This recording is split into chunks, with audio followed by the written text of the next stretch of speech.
All right, so again, good morning, everyone. So my name is Andre, and I will be hosting this second session. And now as we prepare to begin, please be aware that this presentation will be recorded and possibly shared online. As such, if you do not wish your image to appear in the recording, please turn off your cameras now. You might also want to change the name that appears in your camera window. If you have questions during the presentation, please enter them in the chat area, which will be monitored by me, the room coordinator.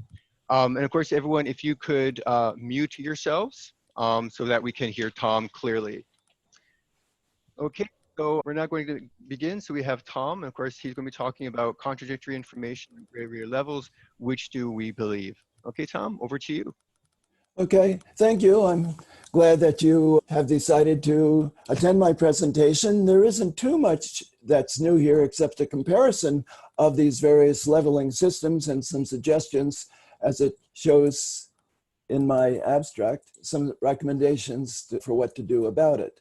So I found this, it's an 8-year-old study at GSEN University about what they were trying to do when they were arranging their books. And they said they put seals on each reader to indicate the headword level, and they kept records of the number of pages in each reader. And the problem was that when they bought more readers, it soon became evident that neither of these factors were very useful for their record keeping or for their students. They did arrange them like this into 6 levels, which probably isn't enough, because especially the yellow and the red levels have quite a distribution of different headword counts, which means difficulty levels. So a student could go to what he or she thinks is the correct level and end up with something which is too difficult. So here are the various measures of book difficulty. If I've forgotten one, please let me know. Of course, there's a number of headwords, and then there's the publisher's stated level. This is a starter book, it's an intermediate book, and so forth. There's what I pronounce a CEFR, I'm not sure how other people do, Common European Framework of Reference, which publishers label their books from pre-A1 up to C2. Well, there are very few C2 actually, because those people don't really need graded readers so much anymore, even though publishers make them sometimes. The percent of words probably understood by the student. Of course, they're supposed to understand 98% of the words in the book for it to be readable without them having to resort to a dictionary too frequently. The length of the book, a longer book tends to be more difficult. The Yomiyasusa level, which is a scale of, well, it actually has 100 points on the scale. And this is the only one which is actually humanly judged, because teachers actually rated them, the books, and then it was the average of the ratings. My own M-Reader scale, which goes from 0 to 9, it used to go from 1 to 10, but we realized that 1 was not low enough, so we had to make a 0 as well. The Lexile values, and this is not used for extensive reading because it turns out it doesn't work very well, and the graded readers actually don't have Lexile values anyway, but I'll be talking about that later. The Flesch-Kincaid scale, which is equivalent to American grade levels basically, but it works with native speakers just like the Lexile one does, but not with our learners. So concerning the Yomiyasusa levels, Yomiyasusa, for those who don't know Japanese, just means ease of reading. And this book here was published by Akio Furukawa, and there's a sample page there. And even though it's in Japanese, it's manageable even for those who can't read Japanese. And he also has online this tables, which is updated. You can see this was updated in June. And so for every series that he has, which is more series than almost anyone else has, he has a list of the books with their current, with the Yomiyasusa values. And this, at the end, I'm basically going to say is probably the most accurate way for learning the actual difficulty level of books. Now, one problem with the Yomiyasusa level and the Lexile levels and some other, it's a continuous scale, which means how do you arrange the books in the library? You aren't going to arrange them from 0.1 and then 0.2 to 0.3. You'd have 100 different sections in your shelving. So you have to have some way to make them into meaningful subsections. So the continuum needs to be segmented into a suitable number of sections to afford efficient arrangement in libraries. And if there are too few sections, then within one section, there's too much variation, like the GSN study that I showed you earlier. If there are too many, then within one section, there's insufficient choice and there's not much variety. So, of course, it depends also on how many books you have in your library. The more books you actually have available to the students, perhaps the finer you can make your segmentation. But once you do it, it's hard to change it because librarians hate to have to relabel books. So this is actually part of what I did for the ER MOOC, which is now in its beta version, explaining how it's possible to judge the value of a book. So on the back of a book, I've chosen one from Pearson here. This is at 1700 headwords, which also it says is, wait a minute, I think I have, yeah, I do. It's on the CEFR scale, it's at the B1 level, and there's the headwords, and it has how many words it is. So most books, graded readers, have this information on the back. Now, if you go to youth readers, ones that are not graded but are commonly used for extensive reading, this information is not available, and that's problematic. So there are various headword sets that the publishers make. So if it's a 1700 headword set, they have looked at the corpus and decided what words should be in those 1700 words, and then they make this list. They don't show it to us, but supposedly they show it to the authors, and the list can be adjusted. It doesn't have to be the 1700 most common words in English according to whatever corpus they're using, because they can look at it and say there are words in there that will never be needed, and there may be other words which would be commonly used. So they adjust it to what they think is suitable for the series that they are planning. And the authors are given an allowance of a few extra words that are required to tell the story, but these are usually glossed or sometimes used in a sentence, so they're self-defining. For example, and this is from Sue Leather, Louis threw out the vegetables on the hot wok, the large Chinese pan he used for cooking all his dishes.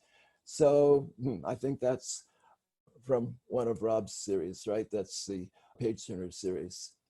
And this also, speaking of Robb Waring, this is the extensive reading guide, which Robb devised quite a few years ago, where he grouped things by levels of headwords. Well, it depends on how many are there, from 50 to 200 in each unit, and further up 300 and so on.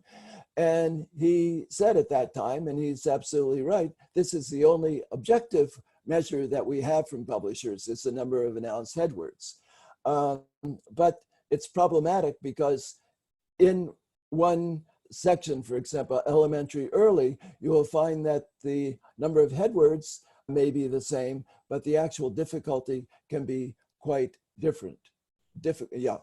Okay. So unfortunately for us, each publisher maintains its own list of headwords from separate corpora, and there's considerable variation. And also some publishers are very strict concerning the headword count, but others allow the authors to write according to their own feel what is appropriate, and then maybe later do some little adjustment if it turns out they've used too much vocabulary. So anyway, there is quite a bit of variation in how strictly they use both the list of headwords as well as the grammatical corpus. So not just vocabulary, but there are differences in permitted grammatical structures for each level as well.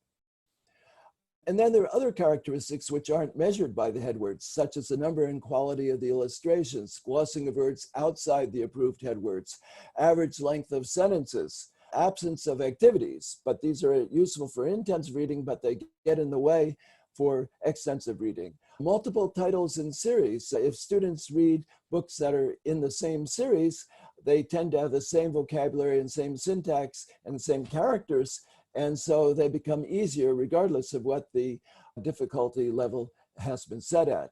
The total word length, the student interest in the topic and their available background knowledge, the more they know about it, the easier it is. So very often they can read a more difficult book if they're really keen on that topic. And then this is just to show you a comparison of 4 books. They're all The Adventures of Tom Sawyer. They're at various levels, low levels. They have different numbers of words. They have different number of headwords. They have different ratings on the CEFR scale. And the Yomi-Yasusa levels are different. And also on M-Reader, the Kyoto reading scale, they're at different levels from 2 to 5. So here, the green is the lowest and the orange is the highest, with anything in between being ignored. So here, the Pearson one is the lowest in words, and the Macmillan one is the highest in headwords. The Black Cat one is the highest. And for CEFR, again, the Black Cat one is the highest, but both the Macmillan and the Pearson one are at the same CEFR level. And then for Yomi-Yasusa, the Oxford Book one ends up being the most difficult one. And for M-Reader, it's the Black Cat one. So anyway, it depends which of these systems you look at, which you find is the most difficult. It's pretty obvious from all of these that the Pearson one is the easiest, though. And here's another way of viewing it. So here, across the top, we have the announced headwords of the various publishers, and down the left side, we have some of the various series. The second one, Penguin, there is the Random House, the new series, which is just coming out. They only have maybe 30 different books out right now. And then the different colors there show the CEFR levels. So you can see that if you look at the green, it's all over the place. What they say is the CEFR level, depending on what the headwords are. So you would like to see straight vertical bars of color from each publisher, but that ain't what you get at all. And one thing that's important about this is if you look, there are huge gaps between the levels. And there's not much that a publisher can do about that, because they only want to publish books at several discrete levels. They aren't going to publish at each headword level. But the point is that you really do need to supplement one publisher series with at least one others to fill in some of these gaps if you want to have a smooth continuum from easy to difficult. So here, this shows all the ones that are labeled as level 1 in the various publishers. So you can't do what I've seen some articles do, especially ones early on, that say, we use level 1 books for our study. And it really isn't very meaningful. You have to say, if it's all the Pearson level 1 books, then there's some uniformity. So within any publisher, there's uniformity. But when you go between publishers, then you have difficulty. There was something else here at the bottom that didn't display, but that's all right. And now this is the M-Reader scale, which we use, which has 10 discrete levels. And these are only approximate, but there's a TOEIC, TOEFL, and the CEFR rating for each of them. And you can see here what I was mentioning about the Lexile system. We can't even say that, say, it's 100 to 200 for level 1 and 200 to 300 for level 2, because there's so much overlap. So if you have a book which is at Lexile 275, which level do you assign it to? It actually fits all 3 of those levels. And the same for if it's Lexile 80, it fits into 4 different levels. So this is only an issue if you're using non-graded readers, because the books that are available abroad for native-speaking children usually do have a Lexile rating, and it's used in the schools for rating the books and deciding a student's reading level, and apparently works reasonably well. I haven't seen too many complaints about it, but there are complaints for people who try to use it for second language learners. And here is a questionnaire that we ask students to complete after they finish every quiz.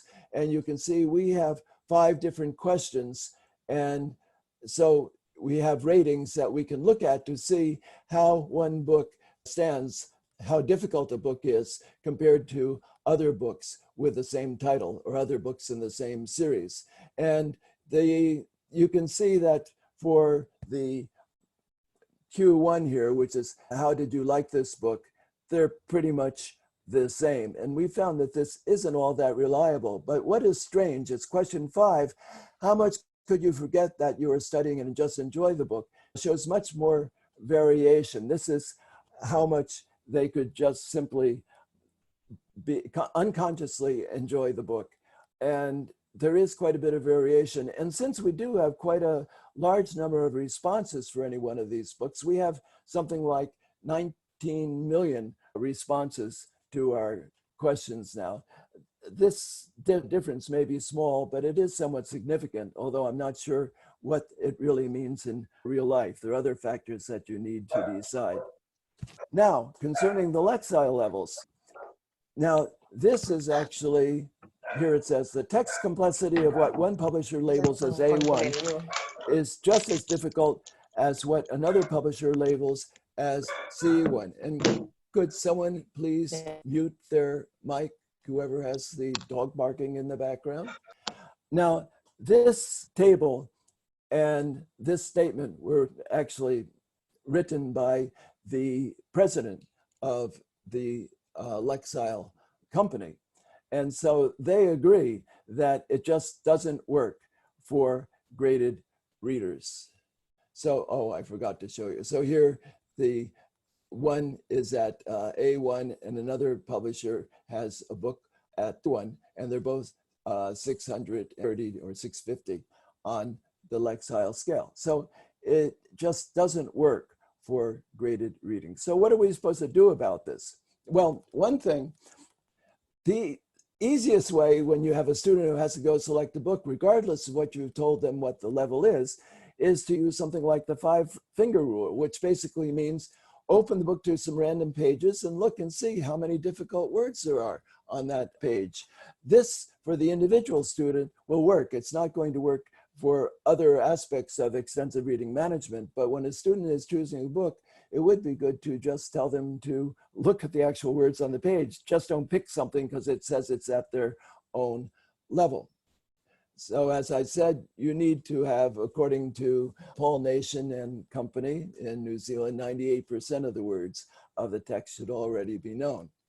Now, in 2017, Holster, Lake, and Bellow did a study for Kakehi, a ministry grant, using rash analysis. And they had some misunderstandings about mReader functionality, but they were trying to find what is the best way to measure reading difficulty. And they said that Kyoto Scale's reliance on publishers' headword levels raises concerns. 2 graded readers of the same headword level from the same publisher may be substantively different in difficulty, but still be assigned to the same level on the Kyoto Scale. And they're assigned the same headword count and the same everything else too. So that's why I say you can't just look at the headword count or any specific measure. The students really need to look at the book for him or herself and see if they think it's useful. And of course, we always say for extensive reading that if you start a book and it's too difficult, put it down and grab another one. You don't have to finish them. Although, of course, if you're rating them or evaluating them and how many words are read, they're going to say, well, now I've lost half the words of this book because it's not going to count. So there's that issue as well. So anyway, their conclusion was that the Yomi-Asasa levels provided the best estimates of perceived book difficulty, with 68% of the variance explained, followed by the raw word count with 61%. Well, of course, the raw word count is going to correlate well with difficulty because easy books have very few words and more difficult books have a lot of words. So that is going to correlate. And they got 68% variance, but they don't explain exactly how they did this. They showed in their table, which I don't have on the display here, that mReader actually was down around 30% variance. But if they had kicked out, say, Yomi-Asasa from the statistical measurement, then the mReader one would have gone up. Although I admit that the mReader one is not going to be as accurate as Yomi-Asasa, simply because it's a 10-point scale, not a 100-point scale. So the rating is much coarser. But even the Yomi-Asasa one doesn't adjust the levels. Once they are set, they are set. And the Yomi-Asasa ones originally, as I said, were done by teachers evaluating books. But recently, I haven't asked Akio this directly, but I believe most of the current ratings are just extrapolated from what they already know about the system. Because, for example, he has values now for the new Penguin Random House books, yet there hasn't been any time to distribute those books to teachers and get feedback on them.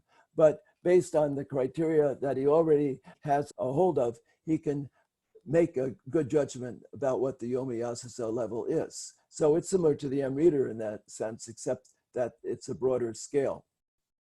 So one thing that might be possible is to make a Lexile type rating system for extensive reading, something maybe called ER-Lex, with some parameters for Lexile measurements such as word length or sentence length would not be so useful, because for graded readers, almost all the books, even at the higher levels, use fairly simple syntax. So there wouldn't be the complex sentences that you would get in native speaker books. Many books used in extensive reading are not graded readers, so their Lexile assignments for native speakers would not be relevant. So if we were making an ER-Lex system, we would somehow have to reevaluate all of the native speaker books that are also being used so that they could be in the same system.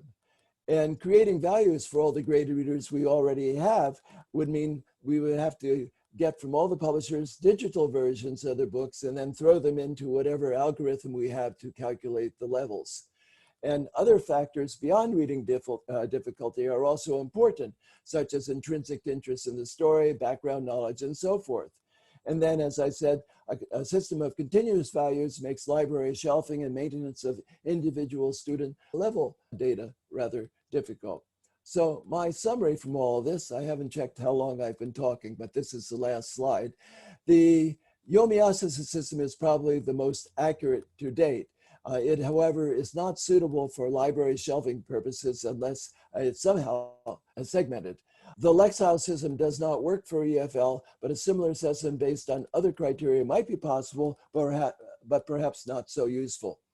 And one publisher series will leave major gaps in the progression of readability. So it must be supplemented with one or more publishers if you want to have a smooth continuum of difficulty in your books that you offer your students in your library.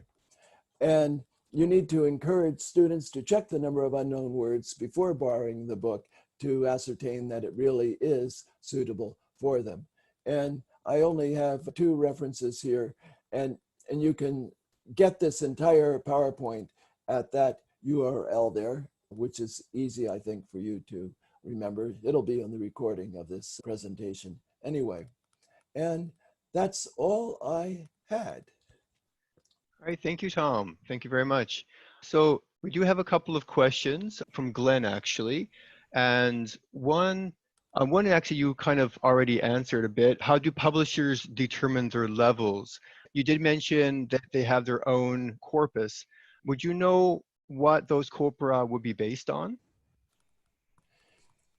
Every publisher has a different way of creating their corpora and determining their headwords. Some of them apparently have released the headwords, but that's rather problematic for them because they do want to adjust the headwords at each level as their series evolves and so forth. So once they've released it, that sort of locks them into a specific set of headwords, which they might not want to do. Okay, thank you. And again, another question from Glenn. Does M-Reader have the ability to measure reading time? No, it doesn't. Yeah, that would be very nice. But since M-Reader is only a quiz after students have read the book, the only way to measure the time is a questionnaire, which we do have. We do ask on a scale of 1 to 5 or 6, how long did it take you to read the book? And it's just in half-hour increments. So we do have a rough measure, but nothing like X reading, where you can see exactly how long it took a student to read the book. And in which case the quizzes really aren't important because you can see the student has read the book unless they have systematically set a timer and flip the page every 30 seconds. So yeah. And Glenn, you don't have to smile. I expected questions from you. All right. So are there any other questions? If there are any other questions, you could probably put them in the chat. We do have a couple of minutes before we have to finish. Okay. I have an observation, if you don't mind. Okay. Yes, Rob. Okay. I think one of the things that, I completely agree with Tom, what the point that he's making, that it's a very messy system, but I think we need to make a distinction between two types of leveling. One is the initial leveling of the library. We're talking about leveling a library. How do we build a library? And many of the scales that Tom has mentioned is all about how do we place books in our library? Where are the lower level books? Where are the middle level books? Where are the high level books? And that will be a rough process because every publisher does something different. But as library managers, we then need to make sure that the library is interactive. It's not fixed. So we need to get feedback from the students and get them to report to us in the early days of a library to say, I think this book's in the wrong place. If you get 6 or 7 people say so, and you move it up and move it down. You can only level a library to the students that you have. So even though you might take the system from the publishers and build a library in Poland, the exact same system applied in China might not be appropriate. So we've got all kinds of levels. So the first stage is to actually build the library. The next stage is where the students themselves will help to level the library, and hopefully with an interactive process, the library will be leveled to those students. Then it'll be much easier for the students to go through and do their own individual leveling through the 5-finger rule. So I think we need to make that distinction between leveling and building a library and choosing a book for a student. If I could respond to that, yes, that's true, but it depends also on how big your library is. We have at Kyoto Sangyo decided that, oh, these books really should be at a different level. And then we have to go crawling into the library on our knees, basically, to ask librarians to take these 300 books and put different stickers on them. Another problem is that we do like to keep, for the sake of simplicity, all books at one publisher's stated level at the same level in the library, whereas it would be better to take them and move them into separate levels depending on how we have measured the level or how students have reported the level. But that makes, say, reshelving the books more difficult and other things. So if you have a small library, it's fine. You can just grab the books from here and put them over there. But it doesn't work if you have an administration to go through. And yeah, so anyway, that's my response to that. Thank you, Rob. Okay, thank you, Tom. Thank you, Rob. And thank you, Glenn, for your questions. Okay, so everyone, if you could unmute yourselves and give Tom a round of applause for his presentation, please.